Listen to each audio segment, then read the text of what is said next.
when we think about the profitability of women-led companies in Canada, they are 63% more profitable than their peers.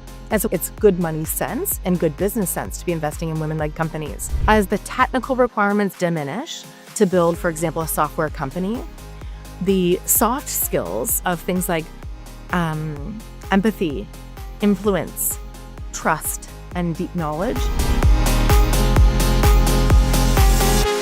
London has skyrocketed to number 4 on North America's next 25 tech markets list. No matter your age and no matter your stage, that taking the first step is the boldness that's required to be building in Canada, and that there is no single founder or entrepreneur has to do that journey alone.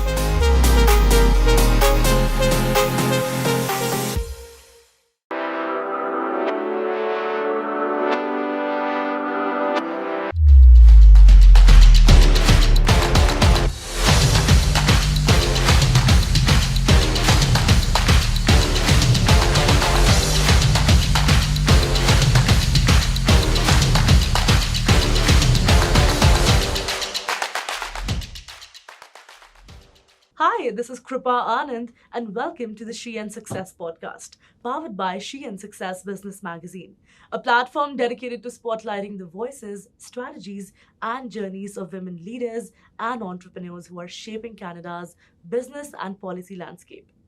Today, we are spotlighting a region that is rapidly becoming the podium of record for Canadian innovation. In 2026, the tech narrative is shifting away from the traditional hubs towards cities that offer a lethal combination of talent, community, and explosive growth. Joining us today is Christina Fox, CEO of TechAlliance of Southwestern Ontario. Christina is a vibrant connector and disruptor with over 25 years of experience. Under her leadership, London has skyrocketed to number 4 on North America's next 25 tech markets list.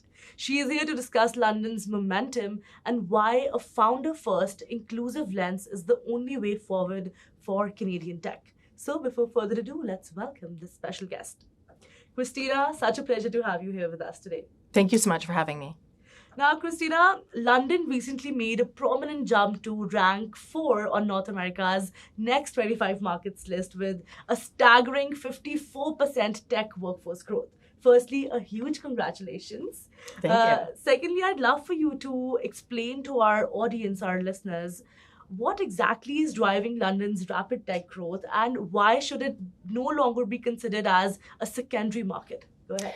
That's a great question. To add to that, London, Ontario is among the fastest growing cities in Ontario, one of the fastest growing cities in Canada. Mm-hmm. And so when we see the influx and the increase in tech talent at a 54% increase, it's no wonder that the tech market is growing in London, not just because of the city's growth, but also because the right technical professional folks who have chosen London to either build a business or join a technology company. We've landed actually on another ranking, a global ranking for Startup Blank.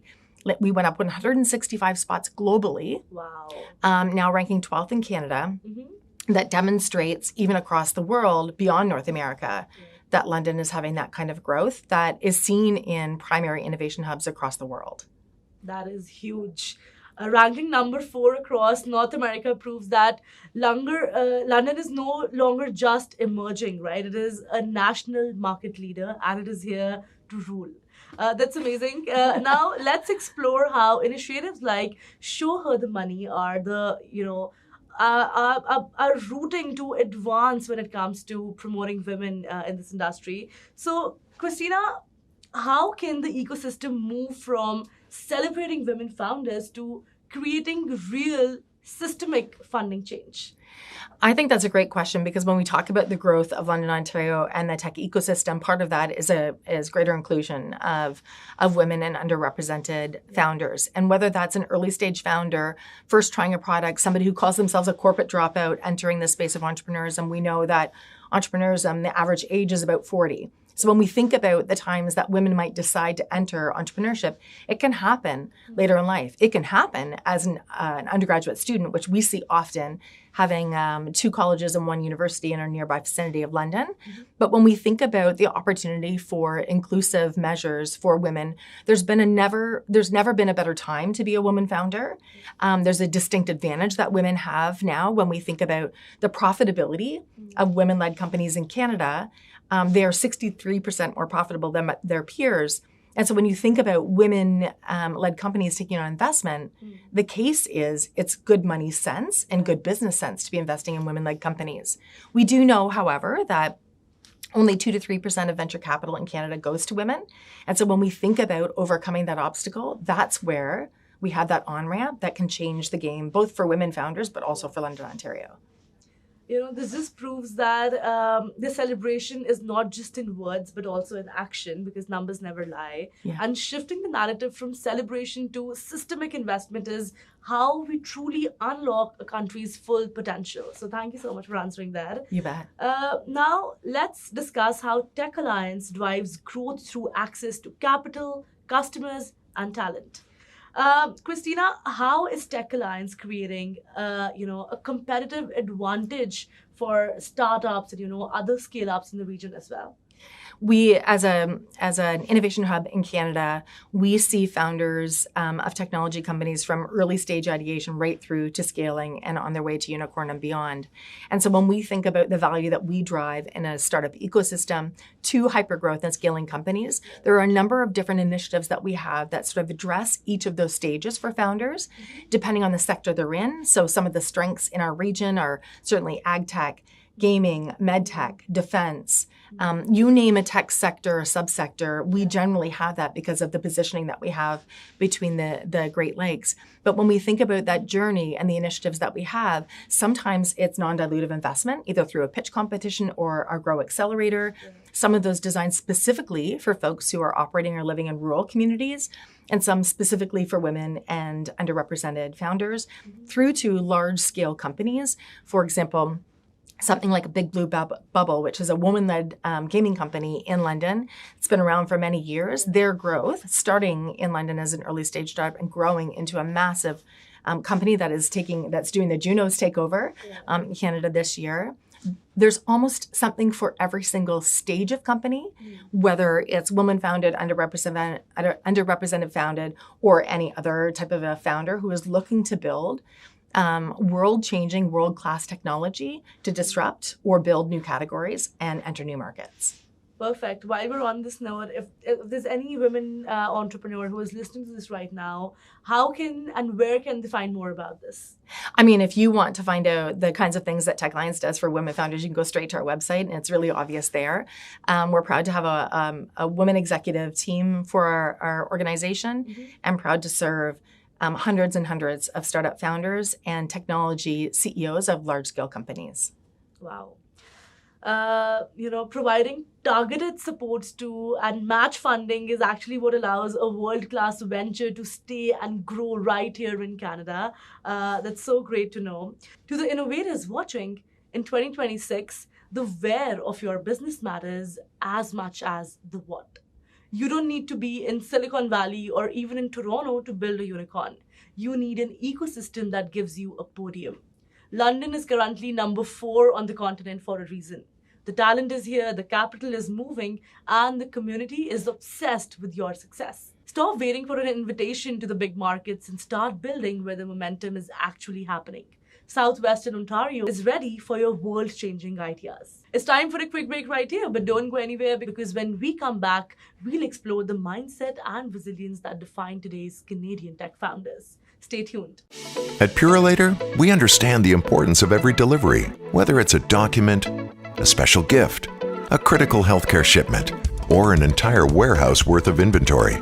Throughout our more than 60-year history, we've honed our expertise to build out a powerful portfolio of logistics services that enable us to deliver on every promise. Whether shipping across town or around the globe, from small and medium-sized businesses to industrial, technology, retail, and healthcare sectors, Purolator serves a diverse array of customers. So no matter what, where or when you're shipping, Purolator's expertise, experience, and innovative solutions enable us to deliver on your promises. Welcome back to the She in Success podcast. Let's dive into the qualities that help founders stay resilient and adapt in today's fast-moving innovation economy. Now, let's look at how the resilience and adaptability required for today's tech founders. I'm sure you've come across so many different people of so many different backgrounds in your life, right? If I were to ask you, are there any specific qualities that differentiate a regular person from an entrepreneur? What would you say? Well, I would say, first of all, it's a privilege to be working with people who are bold enough to build something. And so having the opportunity to be around people who think differently about world-changing problems or how they might solve a problem that's good for a subset of a market or something that can be scaled around the world is so fascinating. The qualities of entrepreneurship that I often see and are changing, particularly with an AI first or an AI forward line of thinking, but entrepreneurs have a bit of a gritty resilience, and that they can face failure over and over and over again and really just dust their knees off and keep going. When I think about the advantage right now, as we look at AI first building that's happening in Canada and bold entrepreneurs who are taking a run at it, what we're seeing more is a distinct advantage actually for women founders in particular. Such that as the technical requirements diminish to build, for example, a software company, the soft skills, as we've called soft skills, of things like empathy, influence, trust, and deep knowledge are coming into play in a way that does make it a distinct advantage because generally women are seen with that skill set. And so while technology can be deployed, the companies that are going to advance more quickly and own more of the market are leaders who operate with that space. And I think, there's often times where we talk about the disadvantages that women have faced as founders, entrepreneurs, and women who lead companies. And truly, I think there's no better time right now, and we need more women leading because the conditions are nearly perfect as we scale up and grow capital investment that's ready for women-led companies, as we have more women enter investment as an asset class and learn how to invest and move forward on supporting women who are building those interesting companies.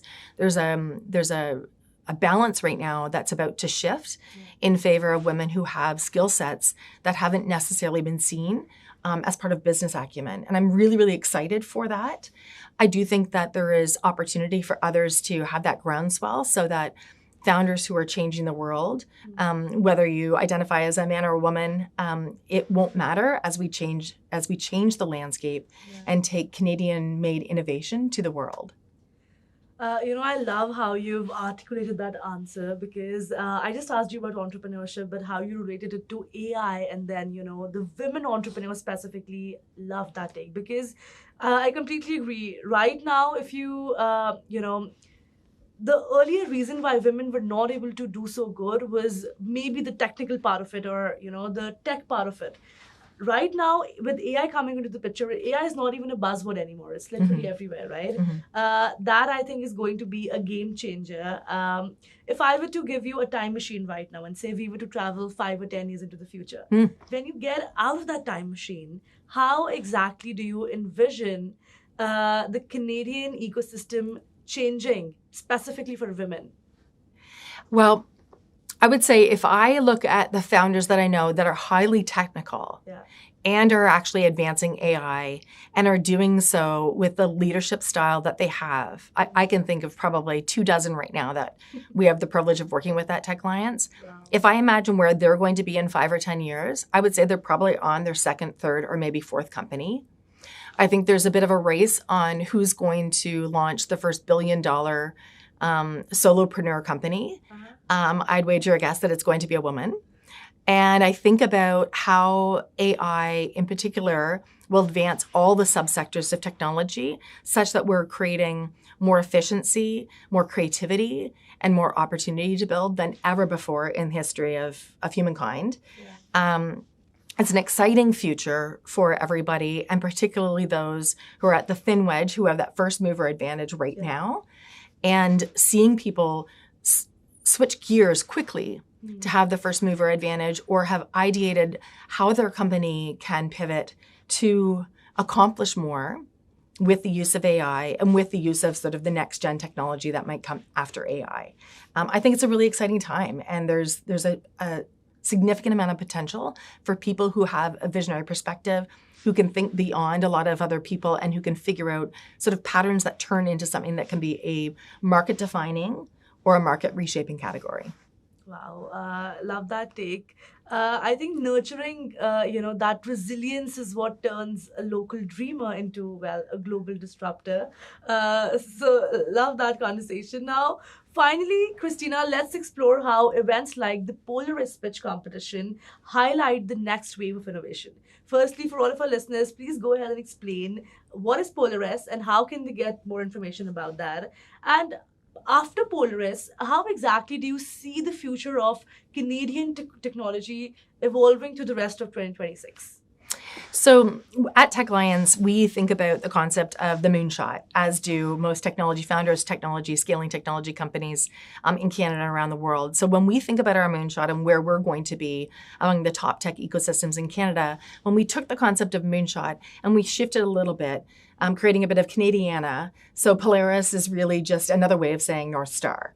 And so Polaris Pitch Competition Innovation Showcase was created for the opportunity to give a platform for founders who, particularly in the early stages, can apply to and become part of our Grow Accelerator, have some matched non-dilutive investment, and perhaps take the stage at Polaris, pitching to a set of iconic Canadian investors and the live audience on a big stage, and where they talk about what they're building, what they're seeking as far as investment, and the things that they might need from the community. One of the most powerful things in an innovation ecosystem is that founders come together, community comes together, industry leaders come together, and investors to make sure that that founder has everything that they need to hit their own moonshot and really reach for their North Star. So when we think, forward thinking on Canadian innovation, I do see that there will be a continuation of made in Canada innovation to the world based on individual moonshots or individual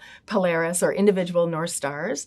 And so while thematically it aligns with something that we know to be true in tech, it really does outline and define the ways that we work at TechAlliance in supporting the most promising startups and the fastest growing technology companies. Seeing such bold, transformative results from our local visionaries gives me incredible confidence in the future of our innovation economy. I'm loving this conversation, Christina, and definitely I'm going to have you back. But for now, before we let you go, if there's one final piece of advice that you have for the founders who are just starting their journey and, are scared of a lot of roadblocks that have not even come their way yet, what would you tell them and why? I'd say no matter your age and no matter your stage, that taking the first step is the boldness that's required to be building in Canada, and that there is no single founder or entrepreneur or industry leader that has to do that journey alone, and that the beautiful thing about Southwestern Ontario and London, Ontario is such that there's a community that wants there to be success. And so connecting in with the community, taking the time to network, take the time to figure out who are your people that you're going to call when there is a lonely or worrisome moment. Because what we know to be true is many founders learn from the mistakes of others. And so that iterative conversation, like iterative building, is really, really important. And one of the things that we love to do at TechAlliance is make sure founders and entrepreneurs and industry leaders are connected to the right people at the right time. That is a great reminder that every unicorn starts with just the courage to, simply begin. Thank you so much for joining us, Christina. It was such a pleasure to have you here with us today. Thank you so much. All right, that was Christina Fox from TechAlliance of Southwestern Ontario, a masterclass in why London is the place to watch for the future of North American tech. To all the listeners, thank you so much for tuning in to the She and Success podcast, powered by She and Success Business Magazine. Be sure to subscribe for more expert insights and visit sheandsuccess.ca for more resources. And lastly, a very special thank you to our exclusive shipping partner, Purolator, for their ongoing commitment to supporting women entrepreneurs and helping them build, grow, and lead successful businesses across Canada. Keep thriving. Kripa Anand signing off.